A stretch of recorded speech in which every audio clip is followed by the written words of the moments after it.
Hi friends, welcome back to Shivani crazy talks. Hi friends, మీ యొక్క like, share, subscribe అనేది మాకు చాలా ప్రోత్సాహాన్ని ఇస్తుంది. కాబట్టి ఇలాంటి మరెన్నో వీడియోస్ కొరకు ప్లీజ్ మా ఛానల్ని సబ్స్క్రైబ్ చేసుకోండి. బావా చాలు ఇంకా ప్లీజ్. నా పేరు రోహిత్. అది ఒక అందమైన ఉదయం లేవగానే నా పనులు పూర్తి చేసుకున్నాను. మా మరదలు ఎండాకాలం సెలవుల్లో మా ఇంటికి వచ్చింది. తన పేరు ప్రియా. నాతో మాట్లాడడం తనకు చాలా ఇష్టమని ఒక సందర్భంలో చెప్పింది. ఆ రోజు అమ్మా నాన్నలు పని మీద వేరే ఊరు వెళ్ళారు. ఇంట్లో ఎవ్వరూ లేరు. మేమిద్దరం మాత్రమే ఉన్నాం. మేం చాలాసేపు మాట్లాడుకున్నాం. తరువాత నాకు నిద్ర వస్తుంది, కాసేపు పడుకుంటా బావా అంది ప్రియ. అలాగే అన్నాను నేను. ఆడవారి అందం నిద్రిస్తున్న సమయంలోనే తెలుస్తుంది అంటే ఏమిటో అనుకున్నా, కానీ అది నిజం. పాలరాతి శిల్పంలా ఉంది తను. నేను ఆగలేక ముద్దు పెట్టాలని వెళ్ళాను. ముద్దు పెట్టేటప్పుడు వద్దు అనిపించింది.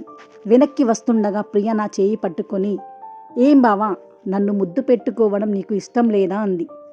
అలా కాదు, నీకు తెలియకుండా ముద్దు పెట్టడం తప్పు కదా అని. నువ్వు నా బావవి, నువ్వు ఎప్పుడైనా నన్ను ముద్దు పెట్టుకోవచ్చు అంది. నేను వెంటనే ముద్దు ఇచ్చా. తరువాత మేము ఇలా మాట్లాడుకున్నాము. నా మరదలు అడిగింది, బావా ముద్దు మాత్రమేనా, ఇంకేం వద్దా నీకు అని. అప్పుడు నేను ఏమిస్తావు అని అడిగాను. నీకు ఏం కావాలో అడిగి తీసుకో అని అంది. అవునా, నాకు ఏం కావాలన్నా ఇస్తావా? ఇస్తాను అని చెప్పింది. అప్పుడు నేను ఆ మాట విని సంతోషం ఆపుకోలేకపోయాను.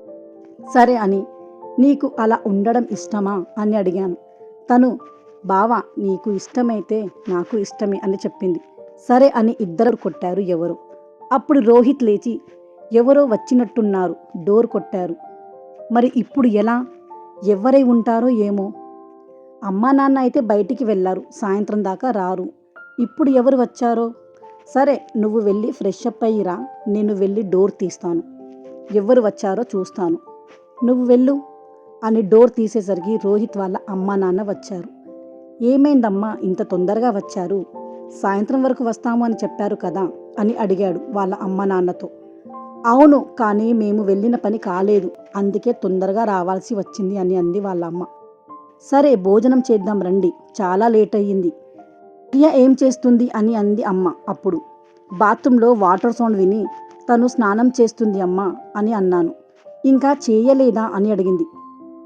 లేదమ్మా, తను చదువుకుంది ఇప్పటి వరకు, జస్ట్ ఇప్పుడే వెళ్ళింది. అమ్మా ప్రియా, తొందరగా రా, అందరం భోజనం చేద్దాం అని వాళ్ళ అత్తయ్య పిలుస్తుంది. వస్తున్నా అత్తయ్య అని రెడీ అయ్యి డైనింగ్ టేబుల్ దగ్గరికి వచ్చి వాళ్ళ అత్తయ్యకి అన్నీ అందిస్తుంది. కానీ రోహిత్కి మాత్రం ఆకలి చచ్చిపోయింది. ప్రియని కన్ను ఆర్పకుండా అలానే చూస్తూ ఆ పని కాలేదు అన్న దుఃఖంతో బాధపడుతున్నాడు. ప్రియ కూడా తనని అలానే చూస్తూ ఉంది. ఇద్దరు సైగలు చేసుకుంటూ ఎలా మరి, ఎప్పుడు అని. సమ్మర్ హాలిడేస్ ఉన్నాయి, ఇంట్లో నుండి ఎక్కడికి వెళ్ళలేరు. సెలవులకి వచ్చిన మరదలికి ఏమీ చేయలేకపోతున్నాను అన్న బాధ రోహిత్కి కలిగింది. ఇంట్లో అయితే కాదు అని ఒకరోజు రోహిత్ వాళ్ళ అమ్మ స్నానానికి వెళ్ళింది. అప్పుడు అతను ప్రియ రూంలోకి వెళ్ళి తనని గట్టిగా హగ్ చేసుకున్నాడు. వదులు బావా, ఎవరైనా చూస్తే బాగుండదు. ఇంకా ఎన్ని రోజులు మనం ఇలానే ఉండాలి ప్రియా? నీకు బయట ఏదో ఆఫీస్ పని ఉందని చెప్పావు కదా, అమ్మతో చెప్పి బయటికి వెళ్దాం ఇద్దరం. సరే బావా, ట్రై చేస్తాలే. నాకు ఆఫీస్ పని అనేది ఇప్పుడే లేదు, కానీ నీ గురించి అత్తయ్యకి అబద్ధం చెప్పి బయటకు వస్తాను. అత్తయ్య, నాకు కొంచెం ఆఫీస్ పని ఉంది బయట, సాయంత్రం వరకు వస్తాను అని అత్తయ్యకు చెప్పి బయలుదేరింది ప్రియ. ఒక 10 నిమిషాల తర్వాత రోహిత్ కూడా ఏదో పని ఉంది అని చెప్పి బయలుదేరాడు.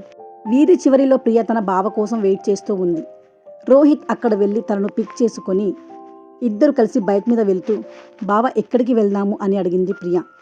మా ఫ్రెండ్ వాళ్ళ రూము ఖాళీగా ఉంది, వాళ్ళు అందరూ సమ్మర్ హాలిడేస్కి వాళ్ళ ఇంటికి వెళ్ళారు. అక్కడ మనకి ఏ డిస్టర్బెన్స్ ఉండదు, సరేనా అని చెప్పాడు రోహిత్. సరే బావా, నీ ఇష్టం అని రూమ్కి వెళ్తారు. అక్కడ వాళ్ళు ఆ రోజు బావ మరదలు ఇద్దరు తనివి తీరా, బావ చాలు ఇంకా చాలు అని రోహిత్తో ప్రియ. మా వీడియోస్ కనుక మీకు నచ్చినట్లయితే లైక్ చేయండి, షేర్ చేయండి. మరిన్ని వీడియోస్ కొరకు మా ఛానల్ని సబ్స్క్రైబ్ చేసుకోండి.